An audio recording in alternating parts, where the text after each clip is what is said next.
বীজপুর কেন্দ্রে হালিশহর উত্তরপ্রসাদ নগরের বাসিন্দা বিজেপি কর্মী বিপুল সিংহকে বারংবার হেনস্থা করা হচ্ছে বলে অভিযোগ। জানা গিয়েছে, কাছাপাড়া মিলননগরের বাসিন্দা জনৈক কালীপদ ঘোষের নামে এক ব্যক্তি বিপুলের সঙ্গে ফান্ড ব্যবসায় যুক্ত ছিলেন। 2021 সাল থেকে 2023 সাল পর্যন্ত তিনি ওই ফান্ড ব্যবসায় যুক্ত ছিলেন। কিন্তু 2024 সালে জুলাই মাসে কালীপদ বাবু বিপুলের বিরুদ্ধে বীজপুর থানায় মোটা অঙ্কের আর্থিক প্রতারণার অভিযোগ দায়ের করেন। যদিও সেই আর্থিক প্রতারণার অভিযোগ সম্পূর্ণ মিথ্যা বলে দাবি করেছেন বিজেপি কর্মী বিপুল সিং।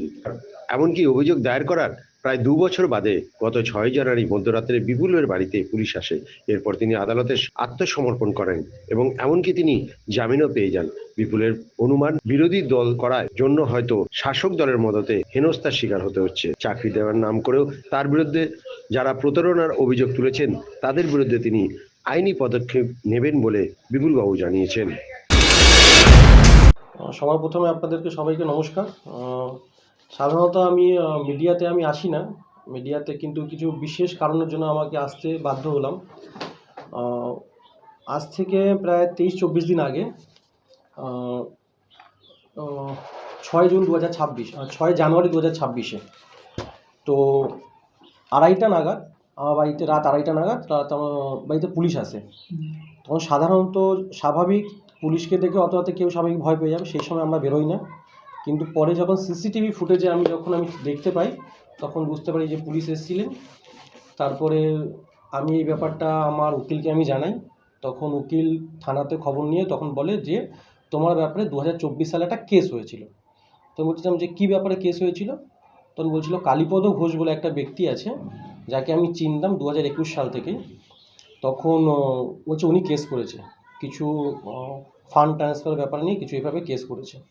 তখন আমি উকিলের কথা মতন তখন আমি কোর্টে স্যারেন্ডার করি।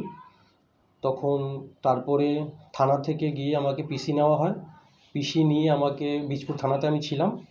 তখন আমাকে জিজ্ঞাসাবাদে আমাকে যা যা বলে সব আমি কোঅপারেট করি। তখন আমাকে বলেছিল যে ওনার অ্যাকাউন্ট থেকে নাকি আমি টাকা নিয়েছি। কত টাকা?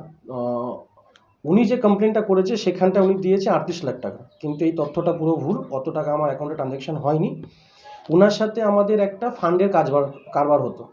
উনি আমাদের কাছ থেকে টাকা নিত, আবার উনি আমাকে টাকা রিটার্নও করে দিত। আমরা ম্যাক্সিমামটা আমরা ক্যাশে দিতাম ওনাকে। আমি প্রায় 4-5 লাখ টাকা করে অনলাইনও করেছি, ম্যাক্সিমামটা আমরা ক্যাশ দিতাম। তো 2022 সালের এটা ঘটনা, 22-23 সালের। উনি বলেছে আমি ওনার ড্রাইভার হয়ে ওনার সাথে এই মিসইউজটা করেছি। সর্বপ্রথমে আপনাদেরকে বলি, 2022 সালে যখন উনি বলছেন 23-24 নাগাদ, তখন আমি এমসে চাকরি করি। এটার এভিডেন্স, এটা হলো আইডেন্টি কার্ড, এটা হলো বায়োমেট্রিকের ছবি এটা। তো যাই হোক, তখন আমার কাছে যা যা জিজ্ঞাসাবাদ করে আমি তার মতন করে সব এভিডেন্স দিই।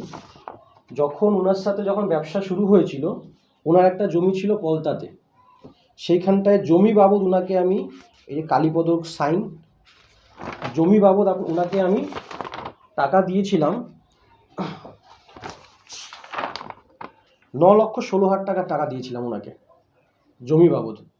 সেই টাকাটা উনি আমাকে রিটার্ন করে দিয়েছে অ্যাকাউন্টের মাধ্যমে। দ্বিতীয়বার একবার উনি আমার কাছ থেকে আরেকবার টাকা জমি বাবদ টাকা নিয়েছিলেন। সেটা নিয়েছিলেন 40 লাখ টাকা ভ্যালুয়েশন দেখিয়ে 11,50,000 টাকা। এটা কোথাকার? হ্যাঁ, এটা পলতা? এটাও পলতা, একটাই জমি, মানে জমি বাবদ উনি জমি গ্যারান্টি সেই হিসাবে রেখে আমাদের কাছ থেকে টাকা নিত। হ্যাঁ, আমার সাইনও আছে, ওনারও সাইন আছে, ঠিক আছে। তো তারপরে একাধিকবার উনি অনেক সময় আমাদের কাছ থেকে অনলাইনেও টাকা নিয়েছেন, যার মধ্যে এই টোটাল কাগজটা টোটাল হলো এতগুলো অনলাইন করেছি। কারোর সাথে যদি কেউ ফ্রড করবে, সবার প্রথমে হলো যে ফ্রডটা মানুষ যদি করে একবার করবে, দুবার করবে। এমন না যে ওনার অ্যাকাউন্ট থেকে আমার অ্যাকাউন্টে টাকা এসছে, একাধিকবার লক্ষ লক্ষ টাকা আমার অ্যাকাউন্ট থেকে গেছে, তার এভিডেন্স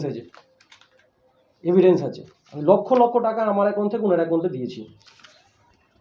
আমার বন্ধন ব্যাংক থেকে দিয়েছি, আমার ইউনিয়ন ব্যাংক থেকে দিয়েছি।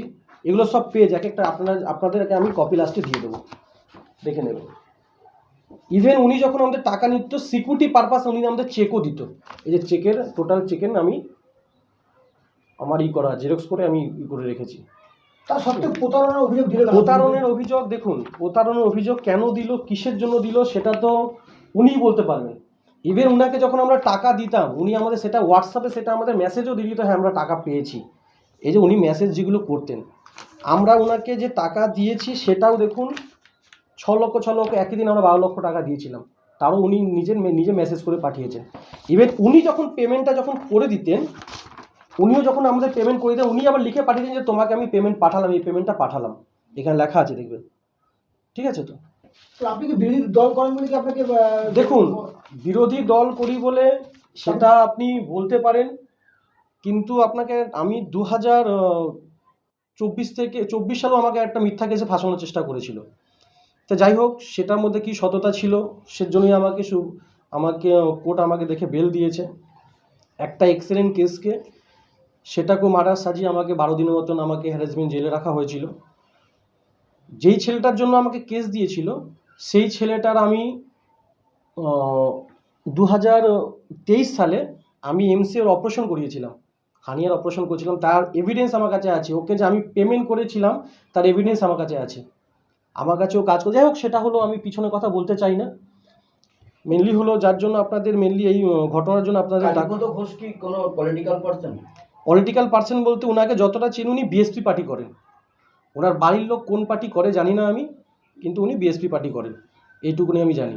24 সালে ঘটনা, 26 সালে আপনাকে কেন? এটা 24 সালেরও ঘটনা না, এই ঘটনাটা ঘটেছে মানে ঘটনাটা উনি যখন যেই সময় ক্লেমটা দিচ্ছেন 2022-23-এর ঘটনা, 1 বছর পরে বা 2 বছর পরে গিয়ে 2024-এ উনি আমার নামে কেস করেন। ততদিন উনি জানতে পারেননি, 2024-এ আমার উপরে কেস করে, আর 2026-এ আমার কাছে পুলিশ আসে। আপনাদের কিছু মিডিয়ার মাধ্যমে দেখলাম যে আমাকে পুলিশ অ্যারেস্ট করে নিয়ে গেছে, আমাকে পুলিশ অ্যারেস্ট করেনি, আমি নিজে গিয়ে কোর্টে স্যালেন্ডার করেছি।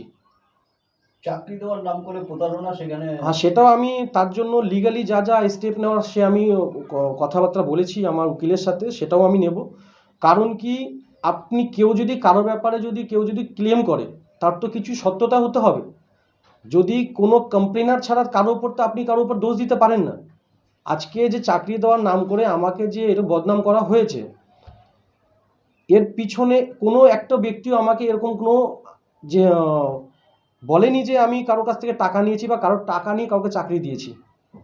এটা সম্পূর্ণভাবে মিথ্যা কথা বলা হয়েছে। আর আমাকে বদনাম করার জন্য, যেহেতু আমি একটা সংগঠন করি বলে হয়তো এই জিনিসগুলো আমাকে আজকে ফেস করতে হচ্ছে, কিন্তু আমাকে এইভাবে করে মিথ্যা মামলা দিয়ে তো আমাকে তো আটকে রাখতে পারবে না। যে দলীয় নেতা হচ্ছে এর আগেও কিছুদিন আগে একটা ঘটনা ঘটেছিল এমসের একটা ব্যাপার নিয়ে, আমি মিডিয়াতেই দেখেছিলাম।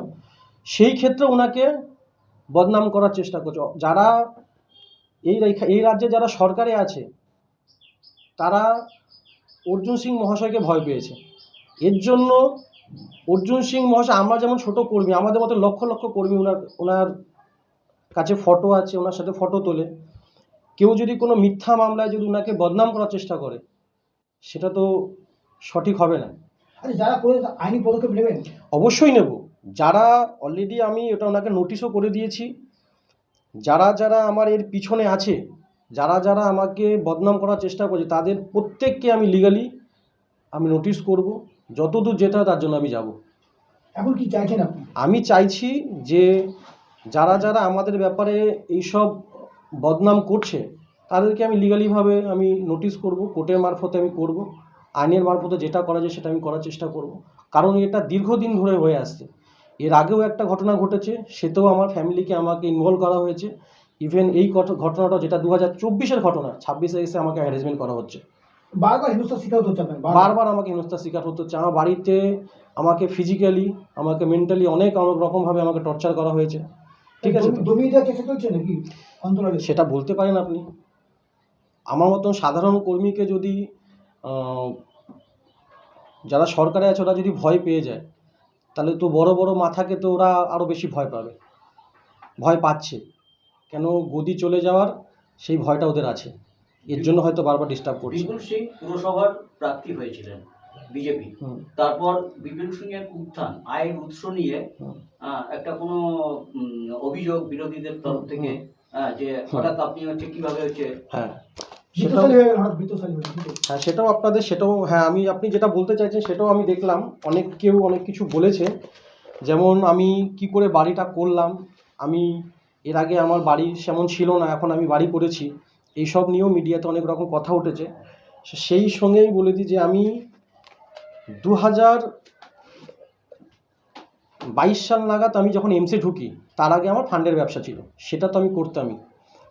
আজকের ডেটে দাঁড়িয়ে আমার 2টো কোম্পানি আছে, মেনলি হলো আমাদের চিনির ব্যবসা। আমার পার ইয়ার আমার 1.5 থেকে 2 কোটি টাকা আমার টার্নওভার আছে। আমি টোটাল আমার ইনকাম কি আছে, কি ব্যবসা করি, টোটাল আমি কোর্টকে দিয়েছি। ইভেন আমি যে ইনকাম ট্যাক্সটা জমা করি সেটাও পর্যন্ত কোর্টকে দিয়েছি। এই যে আমার একটা কোম্পানি, এই যে একটা কোম্পানি, ইয়ারলি কত পেড করেন, ট্যাক্স কত দিতে সেটা দেখুন আমাদের আমার মিসেস পেড করে, আমি পেড করি। ইনকামটা আমাদের কোম্পানি, দুটো কোম্পানি আলাদাভাবে পেড হয়। ওভারঅল আমাকে সেটা কাউন্ট করে দেখতে হবে, ঠিক আছে? তো এই একটা ব্যাপার গেল। এবার বাড়িঘর নিয়ে যে ব্যাপার বলছে, দেখুন আরেকটা হলো এই যে এটা হলো আমি ইনকাম ট্যাক্সে এটা আপনাকে দেখালাম না, এটা আমার টার্নওভার দেখালাম। এটা হলো আমার 2টো কোম্পানির কি টার্নওভার আছে, এখানটা দেওয়া আছে প্রফিট অ্যান্ড লসটা 2টো কোম্পানি। তারপরে হলো যে আমরা ইনকাম ট্যাক্স দিই, এটা হলো আমার ইনকাম ট্যাক্স। এটা হলো আমার মিসেস আর মিসেসের নামে যে কোম্পানিটা চলে তার ইনকাম ট্যাক্স ডিটেলস, আপনাদের আমি কপি চাইলে আপনি দিয়ে দেবো। এটা হলো যে আরেকটা কোম্পানি আছে, মেন কোম্পানি, এর ইনকাম ট্যাক্স ডিটেলস আছে। এর কোম্পানির আমার সব পুরো ডিটেলস আছে, আমার ফেসআই থেকে শুরু করে জিএসটি থেকে শুরু করে উদম থেকে শুরু করে এভরিথিং আমাদের সব কিছু আছে। ইভেন এইটা তারপরে যখন আপনার এখান থেকে আমি প্রত্যেক মাসে একটা টাকা আমি প্রফিট করি, সেই টাকা দিয়ে আমি এই বাড়িটা করেছি।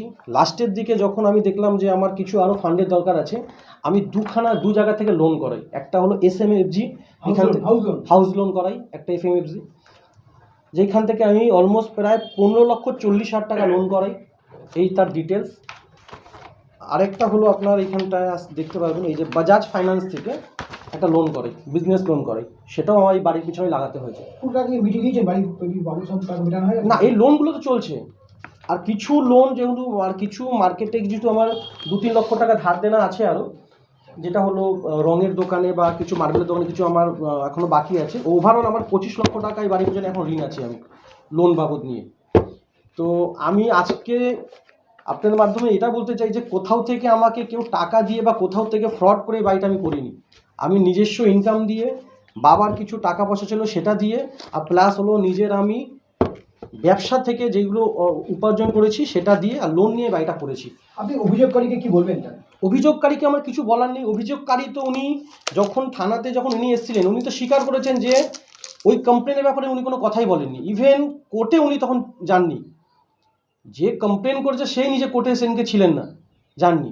তো ওনার ব্যাপারে কী বলবো, ওনাকে টোটালি ওনার পিছন থেকে কোনো প্রভাবশালী ব্যক্তি ওনাকে এটা করাচ্ছে। কারো ইন্ধন করেছেন? অবশ্যই, যতটা ওনাকে আমি চিনি উনি সেরকম টাইপের লোক ছিলেন না, কিন্তু কার বুদ্ধি এটা করছেন, কারো প্রলোচনায় পার দিয়ে এটা করছে, কেন করছে সেটাও আমি বলতে পারবো না। কিন্তু এইটুকুনি বলতে পারি এর পিছনে কিছু একটা, দেখুন আজকে এইখানটায় আমার এই ঘটনাটা ঘটাতে কি আছে না আছে কিছু জানি, কিন্তু এমন কোনো মিডিয়া নেই যেটাতে দেখানো হয়নি। তা আমাকে বদনাম করার চেষ্টা, আমাকে বদনাম করার সাথে সাথে আমার সংগঠনকে বদনাম করার চেষ্টা অবশ্যই করব। যারা যারা আমার বিশেষ করে 1-2 জন আছে, উনাদের ব্যাপারে তো আমি অবশ্যই করব। ইভেন যারা আমাকে বলছে যে টাকা পয়সা কোথা থেকে পেয়েছে, কি করেছে, আমি তো আপনাদের টোটাল ডিটেলস দেখিয়ে দিলাম।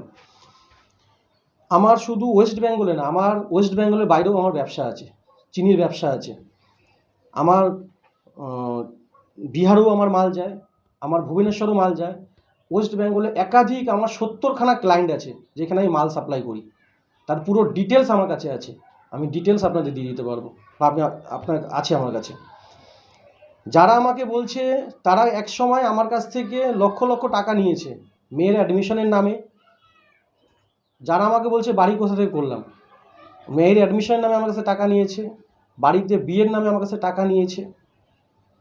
তারা এখন আমি বলছে বাড়ি কোথা থেকে করলাম, হাস্যকর লাগে। আপনার নাম? আমার নাম বিপুল সিং।